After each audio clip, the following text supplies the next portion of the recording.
Sorry, guys. Mom came outside to tell me that Aaron Lawhead's dad passed away. So that really sucks. I don't know if any of y'all know Aaron. You probably see him at Henry's or Walks, but really good guy. And we always talked about his dad being the mayor of the Woodlands. He was always outside in the grass, like pristine lawn all the time. Just great guy. Always good for a good wave and smile. And yeah, it's tough losing a parent. Feel for anyone that ever has. And yeah, so sorry to be a downer, but that was the interruption. So back to our regular scheduled program. Free falling JC, but to better pastures. I really think so. And it could not have come a better time because damn, dude. Talking shit back to you now, picking up where I left off for the pause. You need to get the fuck together. 1-6 now, 1-5 now. You got CeeDee Lamb coming back, and Chase Brown's gonna be better than ever. You're gonna play spoiler for a few teams or whatever, but you still have Josh Allen, and your lineup's one of the better ones when you're healthy. I believe that. And your next 4 games: Garrett, Tank, Sheely, and Jensen. All those games are winnable. A few of those games are, like 3 of them are against people that you're going to have to beat out to make the playoffs. So, JC, your time is now, but you need to start this week. Haven't give up on you yet, though. Short bus shorties. It's going to make an insurance doesn't cover a joke. You'll understand. Take a chip. Because your team is injured, bro. Your team, like, there's no, they need medical attention, and they're not getting it. Lamar's been hurt.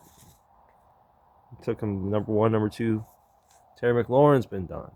Number 2, number 3. But if healthy, I think your team's really good. I've been high on your team all year. I think that there's going to be a health spike in the fucking FGC in our community, and I'm very positive that that the short bus shorties are going to ride the ship, and they're going to be just fine. Lamar's coming back this week, and watch the fuck out, especially because Bengals open the door for that division to beat the Steelers. Scary Terry's coming back soon.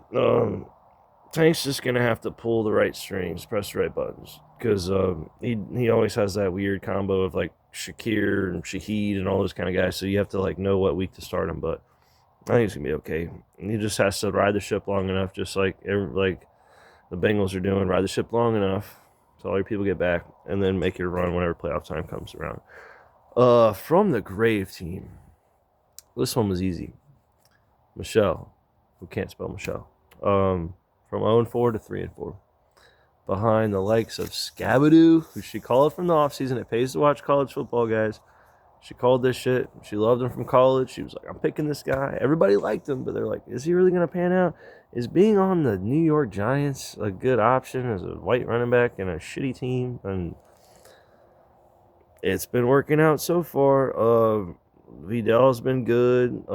She's had Stafford look great. Bo Nix had 43 almost last game. Amon-Ra, stud. And all this is without Brock Bowers. So Michelle healthy with Brock Bowers, best tight end in the league. She's 3-4, and she's the scariest of the 3-4 teams, in my opinion. I love Michelle's team right now. I love what she's doing. I love her pickups. I love that how much attention she's been playing, flying under the radar. It's like a fucking rattlesnake and just ready to fuck bite your ass, dude. Like, I love it. Michelle, keep it coming. You don't need Mahomes. You got Bo Nix. LOL. But I guess that's a real thing this year. All right. Hitmen I have in the brew category. Like, just making the right moves. They're pulling the right strings. They're doing what they need to do. Hitmen have only 1 week less than 94 points. They scored 77 and they beat JC. JC, bro. No one gets so many options with that. We know who Jamar Chase is. When you have Devontae Smith being able to go for 30 and you get almost 20 points from a guy named Mananaga, like the backup Bears running back, you're in good shape. Debo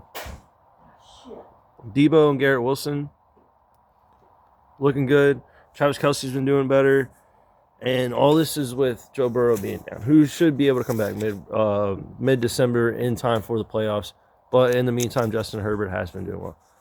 So a lot of these hot takes for teams like Brew and teams like the Hitmen were that they can't get out of their own way. You know what I mean? Like they have different ideologies of how fantasy football is run. But guess what, guys? The people that just follow the stat gurus, the Matthew Berrys, the whatever Field Yates or whatever, and just go by who's projected more.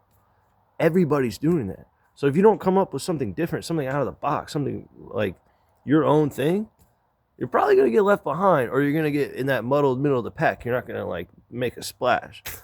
The Hitmen and the Bruise Wills have been very impressive in doing that. So if they keep it up, man, I'm telling you, like there's a lot. Like when you start getting that feel where it's like no kind of move that you make is going to be wrong. Like watch out for these teams.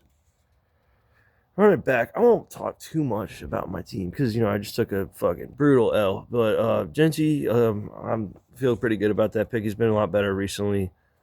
Smith and Jibba, the auto pick fiasco that I actually did not change because like I'm not gonna shit on other people for missing their pick and then not take it. Luckiest move of the draft. He's actually been the number one receiver.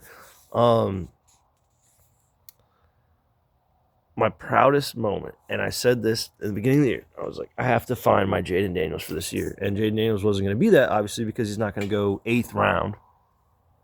Drake May, ladies and gentlemen, New England Patriots drafted him in the 9th round. He is the number 3 quarterback in fantasy right now. If I win this thing again, if I run it back, as the team name says, it's because of Drake May. Heard it here first. And, did I go through everyone? I believe I did.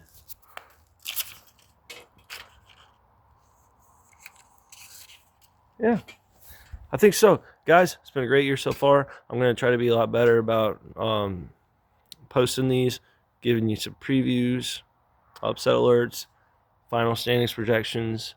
Y'all been great about the waiver wire, by the way, too. I feel like the parity is there. Even Jensen's team, I know, is at the bottom. No one really wants to play him because he still can beat anybody every week. So really proud of you guys. And let's keep this train rolling. Ghostface says, shut up, Garrett. Y'all have a good week.